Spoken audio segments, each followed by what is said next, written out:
Na atualidade, é quase unânime o reconhecimento de que o respeito dos direitos humanos é essencial para o estabelecimento das três prioridades mundiais: a paz, o desenvolvimento e a democracia.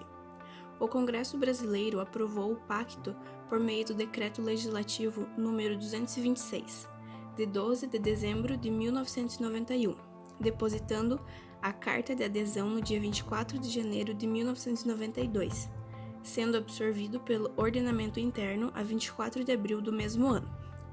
Desde então, o Brasil tornou-se responsável pela implementação e proteção dos direitos fundamentais acordados em seu território. O governo brasileiro só ratificou o pacto quando seus principais aspectos já se encontravam garantidos na Constituição Federal, em seu título 2, dos Direitos e Garantias Fundamentais.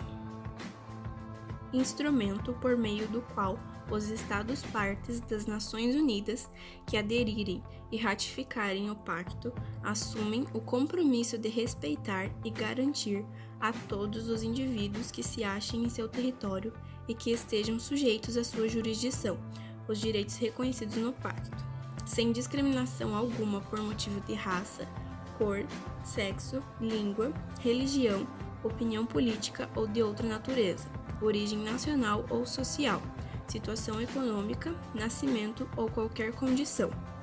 O pacto reconhece o direito à vida, a não ser submetido a tortura, ou penas ou tratamentos cruéis, desumanos ou degradantes, a não ser submetido à escravidão e ao tráfico de escravos, à liberdade e segurança pessoal, à livre circulação, à igualdade perante tribunais e cortes de justiça, à liberdade de pensamento, de consciência, de religião e de expressão, entre outros.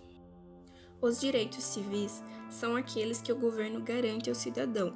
Eles agrupam os direitos e liberdade individual, como, por exemplo, a liberdade de expressão, manifestação e pensamento. Os direitos políticos são aqueles que garantem ao cidadão participação política na tomada de decisões do país. O Pacto Internacional dos Direitos Civis e Políticos foi adotado no auge da Guerra Fria, reconhecendo um conjunto de direitos mais abrangente que a Declaração Universal dos Direitos Humanos.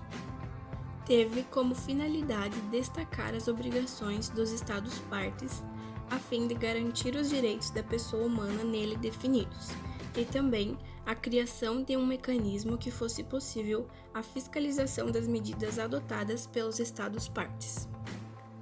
Garantias que os Estados-partes se comprometem: criar recursos efetivos contra as violações perpetradas, comprometer-se a assegurar a homens e mulheres igualdade no gozo de todos os direitos civis e políticos enunciados no presente pacto, respeitar e garantir os direitos previstos sem discriminações e adotar medidas destinadas a tornar efetivos os direitos.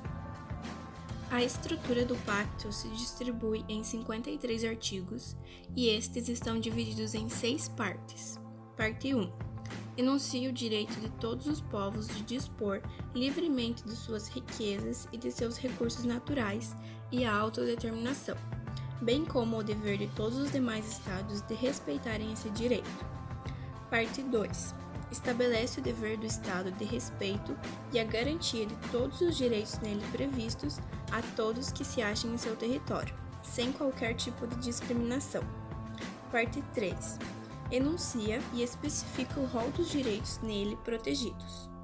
Parte 4. Determina a constituição do Comitê de Direitos Humanos, a função de receber relatórios sobre as medidas adotadas para tornar efetiva os direitos civis e políticos e comunicações interestatais, com um mecanismo de fiscalização e controle. Parte 5. Enuncia que nenhuma de suas disposições pode ser interpretada em detrimento das disposições da Carta das Nações Unidas e dos tratados constitutivos das agências especializadas, direitos inerentes a todos os povos de desfrutar e utilizar plena e livremente suas riquezas e seus recursos naturais.